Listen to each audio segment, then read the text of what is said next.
In this video, I'll be teaching you how to deposit to your StudySmart app using USSD.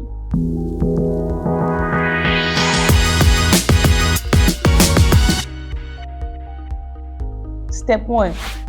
Log into the app using your email and password and go to the wallet page. Step 2. Click on Deposit and select Self-Deposit. Step 3. Fill in the amount you want to deposit and click on Deposit.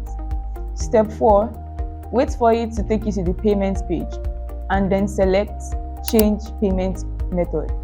Step 5. Select USSD, choose your bank and click Pay. Step 6. Wait for it to show you the code you used to pay. Copy the code to your phone app and then pay. Step 7.